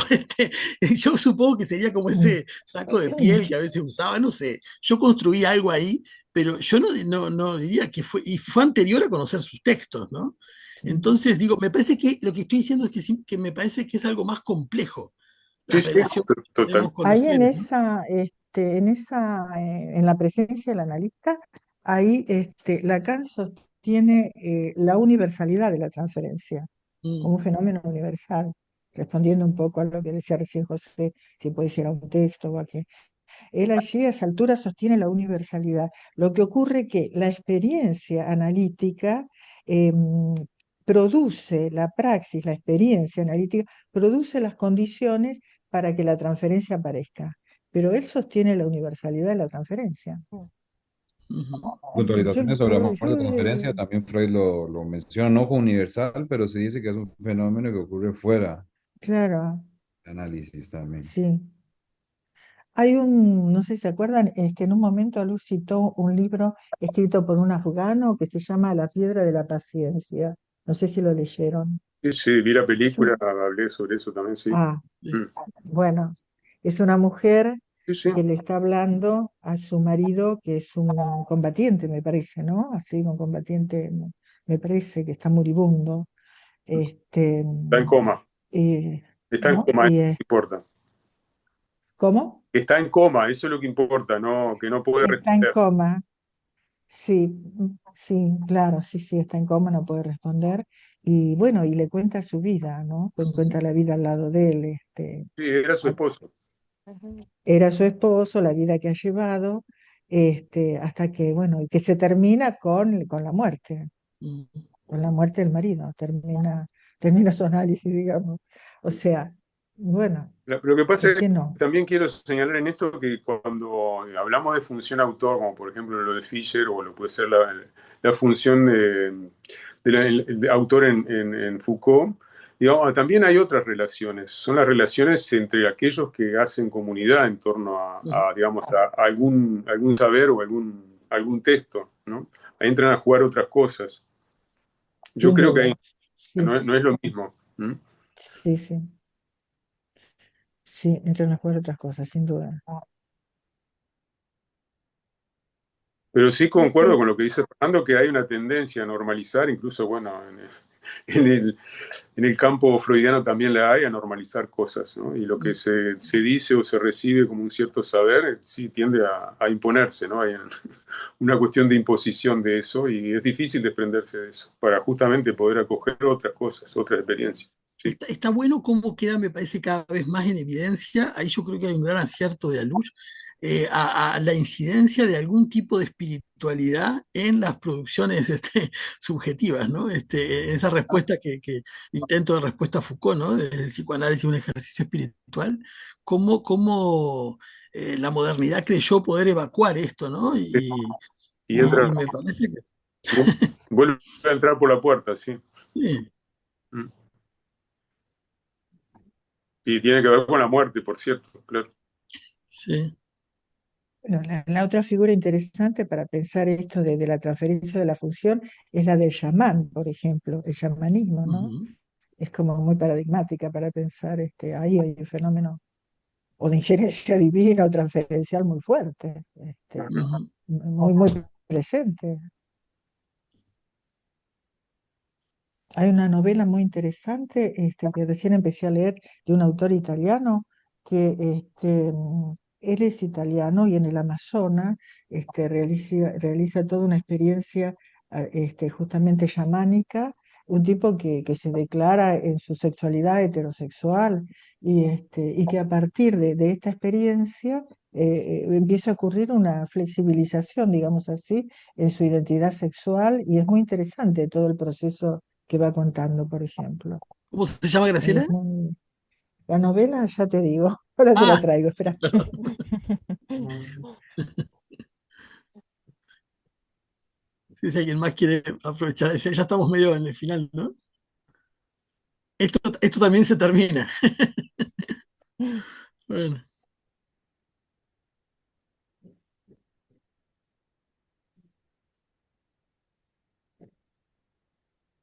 Se llama Sebastián Mauri. ajá, Sebastián Mauri es el autor y la novela se llama La Nueva Tierra. Los Mauri, hay un tío que hacía performance ujú, en Italia contra el fascismo, Mauri, su padre también es escritor, es como una serie también de escritores. ujú. Bueno, no sé si alguien más quiere decir algo o callamos, no sé si para siempre, pero por un No, no, rato. para siempre seguro que no. Bueno, muchísimas gracias Sí, a Jesús, a Elena, a Roberto, bueno, y a todas y todos quienes son parte de este libro. Realmente, si hay una función autor, es coral o polifónico o múltiple, no sé, porque bueno. cada uno que aportó un epitafio, también es parte de esa supuesta autoría, ¿no? Así que nada, muchísimas gracias. Muchas Gracias. gracias a ustedes. Bueno, A Bueno, Gracias ustedes. por la invitación. gracias. Hasta Chao, luego. Hasta Saludos. pronto. chao, chao. chao, Todos. gracias. Chao, Hasta la chao. próxima.